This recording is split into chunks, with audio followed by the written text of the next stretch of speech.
Eu sou Hélio Monteiro de Moraes, ecocardiografista do Medicor em Vila Velha, Espírito Santo. Nós vamos falar sobre a avaliação da função ventricular esquerda ao ecocardiograma, dando mais ênfase ao strain do ventrículo esquerdo e também ao strain do átrio esquerdo, na insuficiência cardíaca. Vamos lembrar que esse método é relativamente recente e que só agora estamos aprendendo a lidar melhor com ele. Quando observamos a contração cardíaca, vemos uma movimentação muito complexa, envolvendo redução do seu comprimento, engrossamento das paredes e uma rotação horária da base com rotação anti-horária da ponta. Infelizmente, uma boa parte dessa movimentação que é observada nessa visão tridimensional é perdida quando fazemos a análise pelo eco bidimensional. E esse é um dos motivos da falha desse método em algumas situações.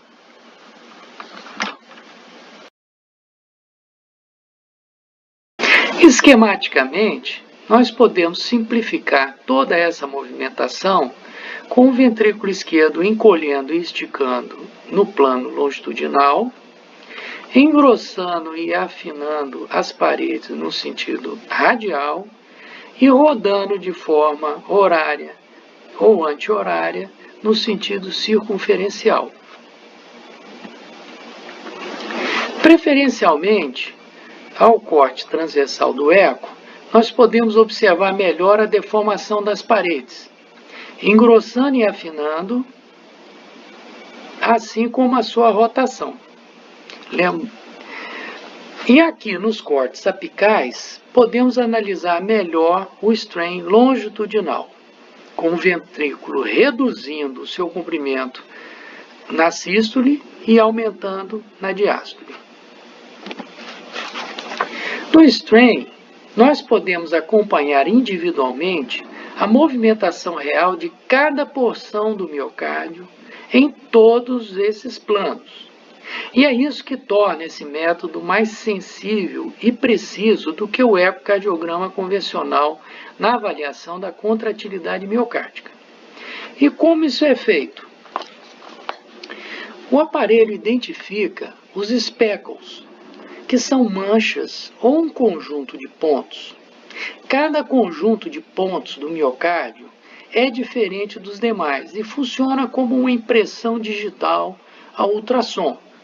E qualquer deformação que esse conjunto de pontos apresentar, o aparelho irá detectar e mensurar. Speckle tracking significa o sistema de rastreamento do movimento dessas manchas. Aqui vemos que na diástole, esses dois pontos estão mais distantes. E durante a sístole, eles se aproximam progressivamente.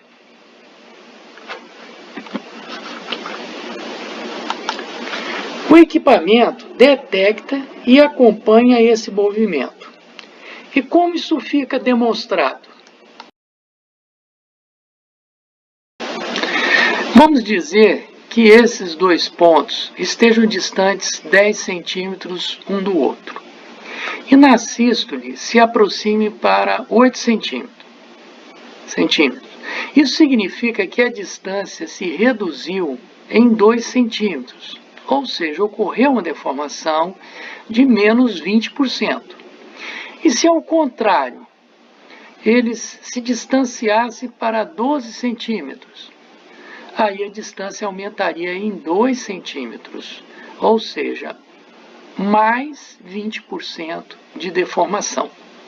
E é assim que sai no laudo, em percentuais de deformação, para mais ou para menos.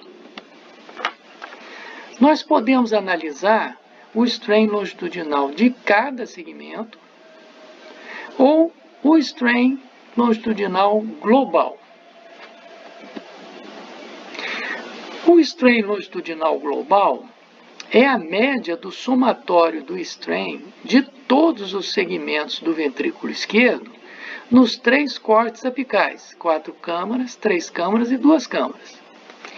E por que hoje nós usamos mais o strain longitudinal? Nesse estudo, foram comparados o strain longitudinal com o circunferencial, na cardiopatia hipertensiva e na insuficiência cardíaca com fração de ejeção preservada. No grupo controle, nós vemos que os valores são diferentes para cada tipo de deformação, e isso é natural.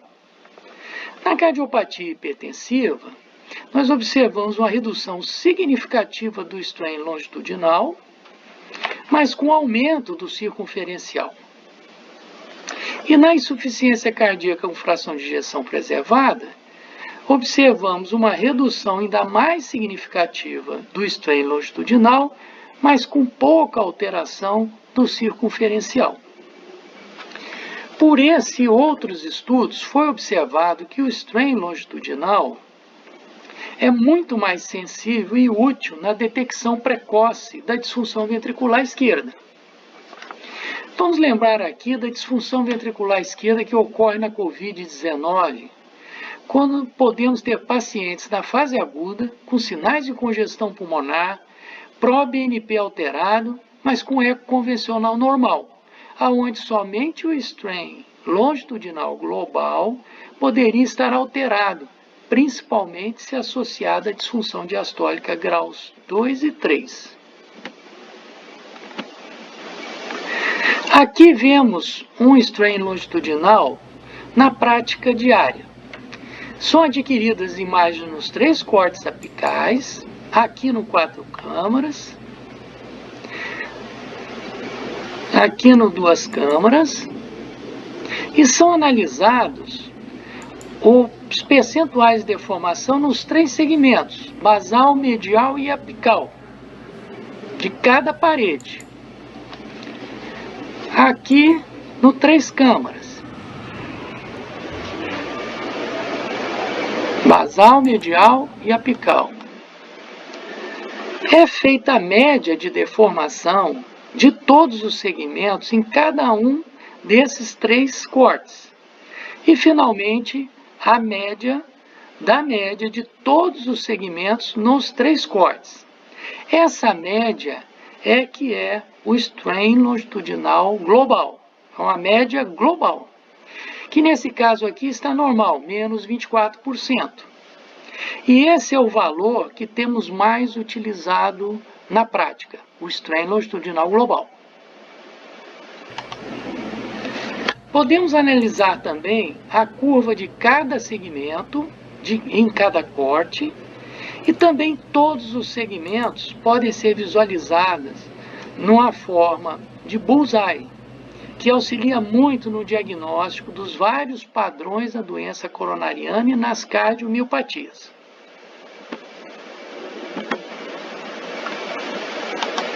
Podemos classificar os graus de disfunção do ventrículo esquerdo ao strain longitudinal global.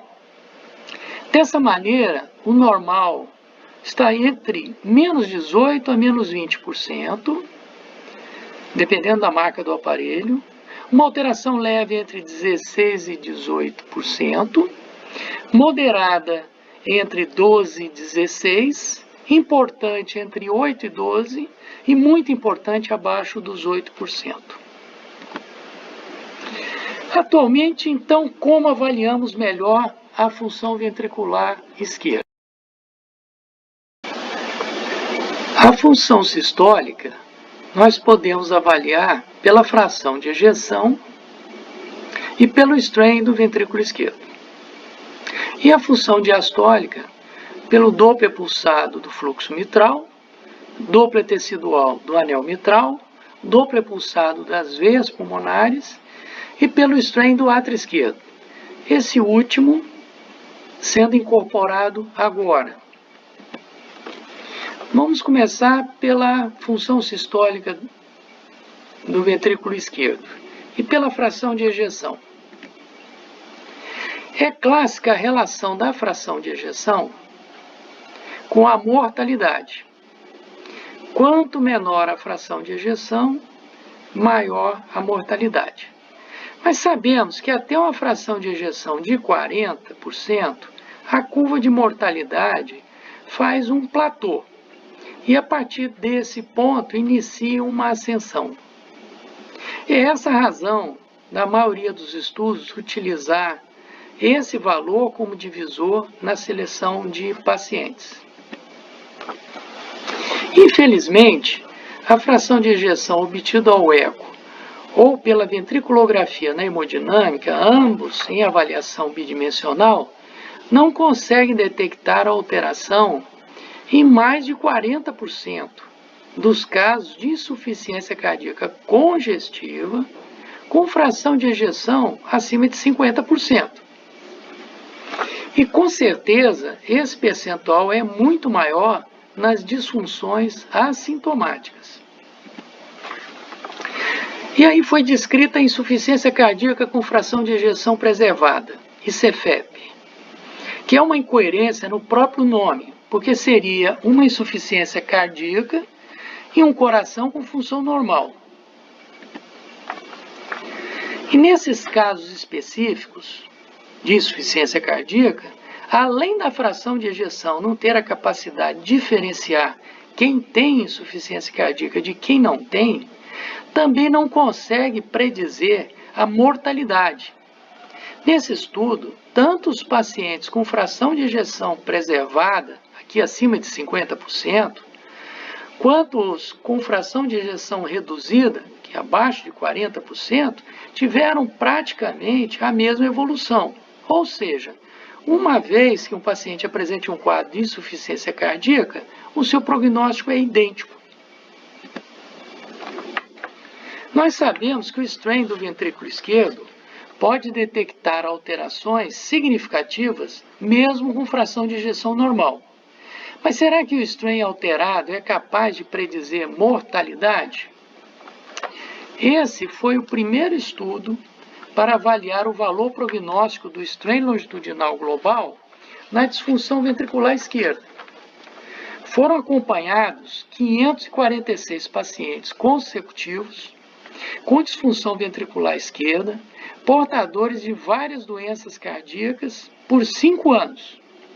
E foram comparados o valor prognóstico do strain longitudinal global, da fração de ejeção pelo Simpson e do índice de contratilidade segmentado do ventrículo esquerdo, associado às variantes clínicas basais mais significantes, que são tradicionalmente a idade, o diabetes e a hipertensão. Entre as variáveis clínicas, nesse estudo, a idade e o diabetes foram os maiores preditores de mortalidade. Foram comparadas essas variáveis clínicas basais, aqui na letra B, isoladas, associadas à fração de ejeção, ao índice de contratilidade segmentar e ao strain longitudinal global, esse GLS aqui. Foram separados pacientes com fração de ejeção abaixo de 35% dos acima de 35%. Observou-se que quando a fração de ejeção era menor do que 35%, o strain longitudinal global não acrescentava valor preditor. O prognóstico já era ruim. Mas com a fração de ejeção acima de 35%, que são esses 3 grupos aqui, o strain longitudinal global, essa barra aqui, foi o preditor mais importante para a mortalidade, com ou sem o índice de motilidade segmentar. Vemos aqui, mais uma vez, que quando a fração de ejeção está abaixo de 35%, o prognóstico já é ruim e o strain não acrescenta informação. Mas quando a fração de ejeção está acima de 35%, se o strain for maior que menos 12%, o prognóstico é bom. Mas quando o strain é menor do que menos 12%, mesmo com a fração de ejeção acima de 35%, o prognóstico é ruim. Ou seja, o strain longitudinal global é um preditor independente de mortalidade, principalmente nos casos onde a fração de ejeção não é capaz de definir o prognóstico. Baseado nesses achados, Stanton propôs que o strain longitudinal global abaixo de 12% deveria ser o ponto de corte para a disfunção ventricular esquerda severa, inclusive para indicação de dispositivos salvadores de vida em condições especiais. A doutora Elizabeth Potter, baseada nesse e em outros estudos, publicou então uma proposta de reclassificação da função sistólica do ventrículo esquerdo, baseada na fração de ejeção e no strain longitudinal global, que é essa proposta aqui. Como já foi dito anteriormente, quando a fração de ejeção está abaixo de 35%, a disfunção já é grave e o strain não seria necessário para o diagnóstico. Mas vamos lembrar que na evolução de um paciente em tratamento para disfunção ventricular esquerda, por exemplo, com sacubitril valsartana, possivelmente o strain deverá ser o primeiro parâmetro a demonstrar uma melhora, seguramente antes da fração de ejeção. Já com a fração de ejeção normal, nós só poderemos afirmar que a função está realmente normal com o strain normal. Se o strain estiver alterado, a função do ventrículo esquerdo poderá ser reclassificada até uma disfunção moderada. E isso é importante quando o paciente é muito sintomático e a fração de ejeção ou eco convencional está normal. E mesmo com uma fração de ejeção leve ou moderadamente alterada, também o strain poderá corroborar ou reclassificar essa disfunção.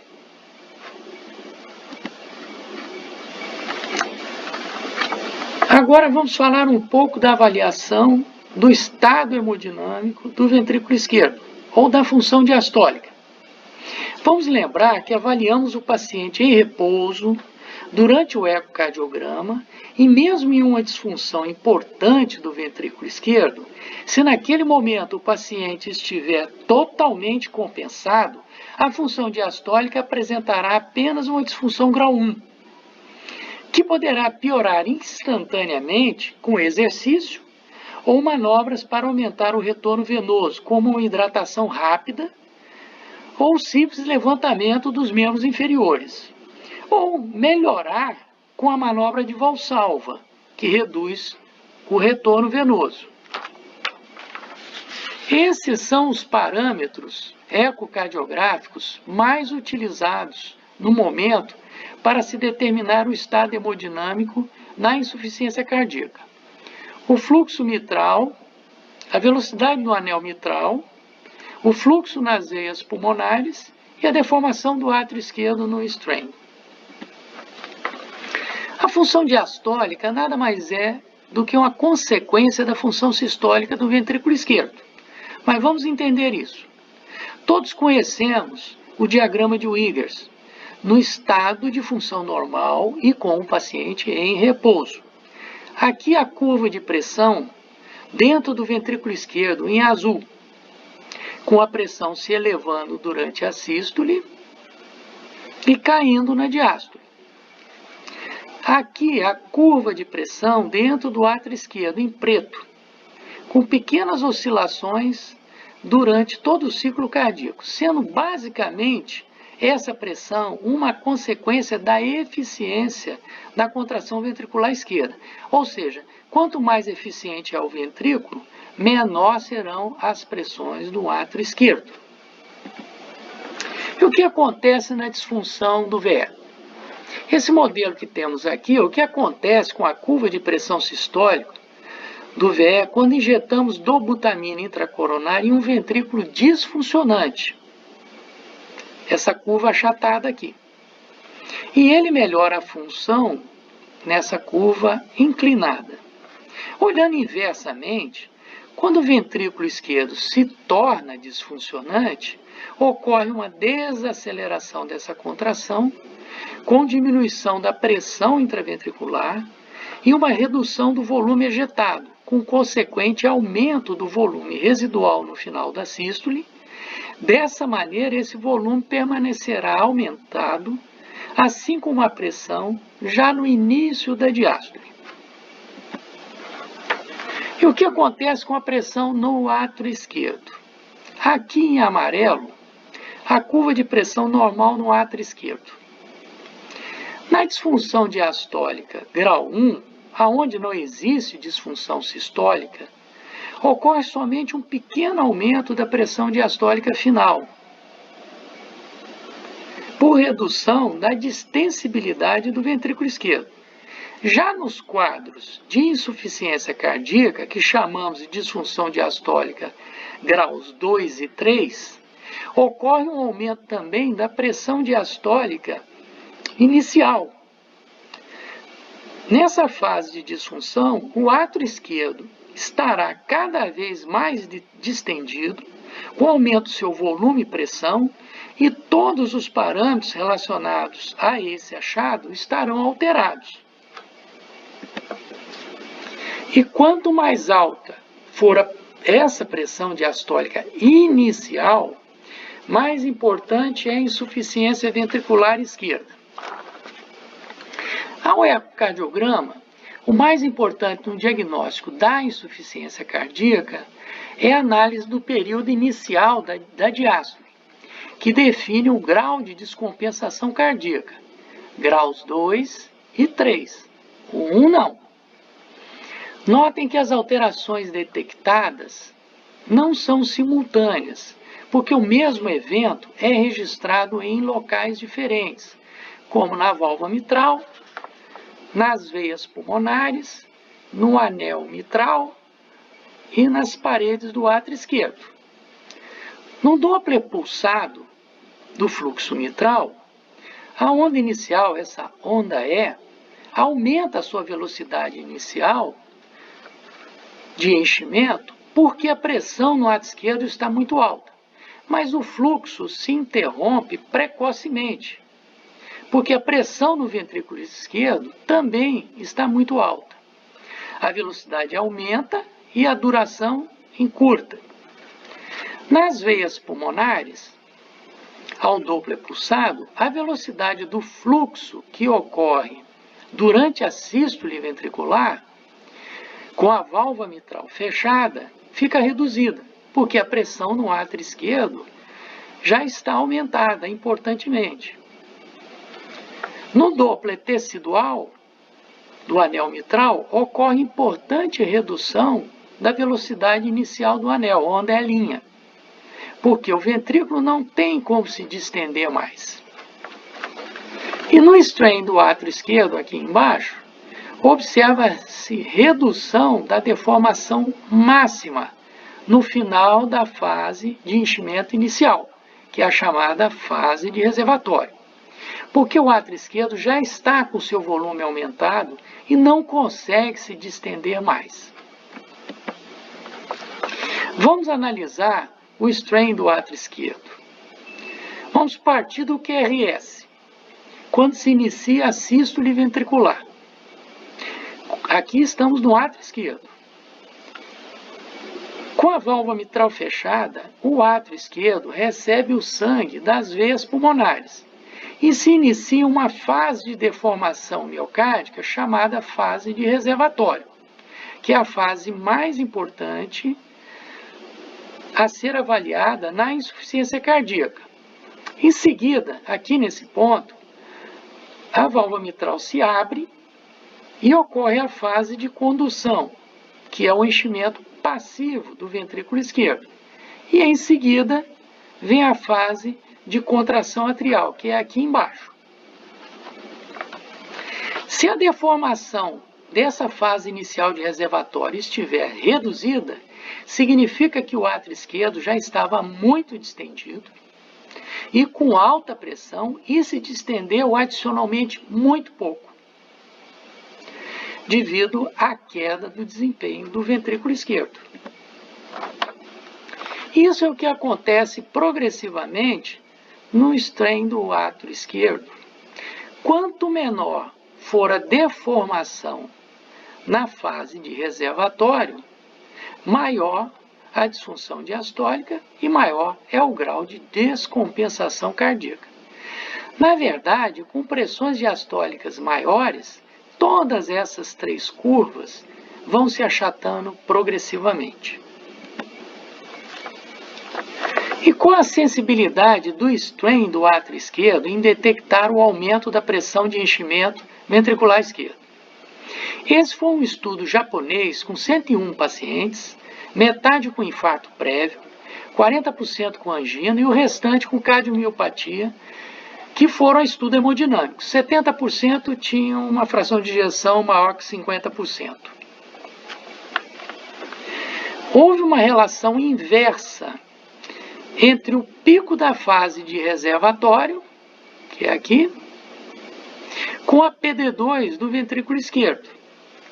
Com 89% dos pacientes com strain menor do que 30% na fase de reservatório, tinham uma pressão diastólica maior do que 16 milímetros de mercúrio.